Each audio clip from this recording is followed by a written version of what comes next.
வன்னி பெருநிலப்பரப்பிலே பரந்தன் எனும் இடத்தில் பிருந்தா எனும் வீரமங்கை தனது குடும்ப வறுமையை ஒழிக்க இரும்புடன் தினமும் நடத்தும் போராட்டமே இது.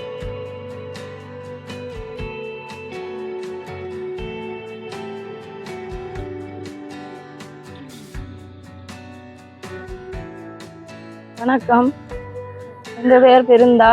நான் சென்னையின் வீதி பரந்தன் ஒரு அட்வையாருக்கு பின்னுக்கு இருக்கிறேன்.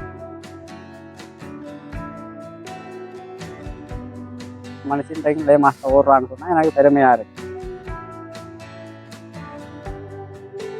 சுற்றுறதுக்கே தைரியம் வேணும். சுற்றுறது பொம்பளை சுற்றுறா இருந்தால் பெரிய விஷயம். இந்த கிராமத்தில் தான் காலங்காலமாக இருக்கிறோம். எங்களை விட்ட 7 சகோதரம். 7 சகோதரத்தில் நான் 5வது பொம்பளை பிள்ளை. நான் கல்யாணம் செய்து 2 பிள்ளைகள் இருக்குது. இந்த மனுஷன் யுத்தத்தால் காயப்பட்டது. அதனால் அவருக்கு வேலைகள் ஒன்றும் செய்ய இயலாது. என்னென்னு சொன்னால் நான் யுத்தத்தால் பாதிக்கப்பட்டாள். எனக்கு உடம்புல காயங்கள் அர்த்தங்கள்லாம் இருக்குது. சில நேரங்களில் இரவையில் குத்துணும். அதுதான் பிரச்சனை. அதால் மண்ணுகளை ஏற்றி விறகு ஏற்றி ஃபேன் மாஸ்டர் ஓடி தான் நான் பிள்ளைகளை பார்க்குறேன். வேறு வேலைகளுக்கு போகணும், நான் வெளி வேலைகளுக்கு. அது பிள்ளைகளை பார்க்குறது பள்ளிக்கூடம் ஏற்றி இருக்கிறதுக்கெல்லாம் ஒரு அதனால் எந்த சொந்த வேலையிலேயே செய்வோம்னு சொல்லி ஒரு ஃபேன் மாஸ்டர் எடுத்தேன். நான் முதல் டிப்பருக்கு மண் கொடுத்து இந்த மிஷின் தான் எடுத்தேன். நான் முதல் மிஷின் 2 லட்சம் ரூபாய்க்கு எடுத்தேன். நான் தனியாக மிஷின் மட்டும் வெட்டி 1.10க்கு எடுத்தேன். நான் எல்லாம் 3 கிட்ட முடிஞ்சுது, 3க்கு மேலே முடிஞ்சுது. லேண்ட் மாஸ்டர் ஓடுறதுக்கு டிரைவர் காரணம் இல்லை.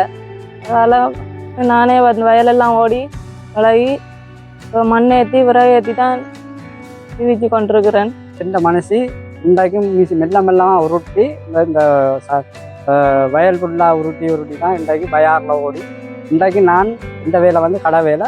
இன்றைக்கும் வெண்ணையை கூப்பிட்டு இன்றைக்கும் வாங்க நான் மிஷினோட வளவிட்டேன், நீ யார்கிட்டையும் கெஞ்ச தேவையில்லைன்னு சொல்லி இன்றைக்கும் என்னையை கூப்பிட்டு நான் அவாவுக்கு உதவியாக பக்க உதவியாக இருக்கிறேன். இன்றைக்கும் பயாரில் இந்த மனுஷி மிஷின் ஓடிக்கொண்டு தான் இருக்கேன். இந்த ஒரு கொழும்பு அப்போ கல்யாணம் முடிச்சு 11 வருஷம் ஆச்சு. இங்கே வந்து இப்போ 3 வருஷம் என்ன வருது. அதில் வந்து மண் அடித்தது, டிப்பருக்கு மண் அடிக்கிறதும் டிப்பருக்கு கொடுக்குறது. இப்போ லேமாஸ்டர் ஓடி பழகி இப்போ அவள் ஒரு பஜாரில் நல்ல திறமையில ஓடுறாங்க. யாருமே பொம்பளையாக்கள் ஓடினது இல்லை. சரியா, இந்த மச்சால் தான் அவள் தங்கச்சி. இந்த மாதிரி திறமையில இருக்கானா எங்களுக்கே பெருமை. சுற்றுறதுக்கே தைரியம் வேணும். சிபிஎம்னா சுற்றுறதுக்கே தைரியம் வேணும். சுற்றுறது பொம்பளையாக சுற்றுறா இருந்தால் பெரிய விஷயம். இங்கே வந்த காலத்தை கூட எனக்கு ஒன்றும் தெரியாது. மெஷினை பற்றி இப்போ கூட இருந்தால் நானும் பழகி நானும் ஓடுறேன் மெஷின். அச்சான் சொல்றதுக்கு எனக்கே பெருமை. என்னென்னு சொன்னால் நாங்கள் அப்படி தான் கஷ்டப்பட்டு அப்படி தான் இருந்தாங்க. இந்த இலங்கையில் யாருமே ஒரு பொம்பளை மாஸ்டர் ஓடுன்ற வரலாறே இல்லை. சிபிஎம் சுற்றுறதே பெரும் கஷ்டம். பொம்பளை இப்படி சுற்றுறா இருந்தால் என்ன பெருமை தந்தாங்க. அது உலகமே பாராட்டக்கூடிய விஷயம். ஏன்னா இலங்கையில் வந்து எந்த மனுஷி தான் மிஷின் ஓடுற லே மாஸ்டர்ன்றது எந்த மனுஷி தான் ஓடுறான்றது நான் பாராட்டக்கூடிய உலகம் பாராட்டக்கூடிய. அதை வச்சு தான் ஓடி விறகு ஏற்றி இங்கேருந்து முக்காமண் போகிறோம். நாங்கள் விறகுக்கு போய் விறகு கொண்டாந்து கடைகளுக்கு பறிக்கிறேன். நான் தேத்தனி கடைகளுக்கு பறித்து தான் அந்த மிஷினை எடுத்தேன். நான் வேறு மிஷின் எடுத்தேன். நான் அதை வச்சு இப்போ ஓடிக்கொண்டிருக்கிறேன். இந்த சேவியம் போகுது. இந்த மிஷின் வந்து நான் அந்த மிஷினை எடுத்துட்டு இந்த மிஷினை நான் கைவிட இல்லை. இந்த மிஷினும் இப்போ நான் இப்போ கொண்டே கராச்சியில் கொஞ்சம் பழுதாக இருக்குது.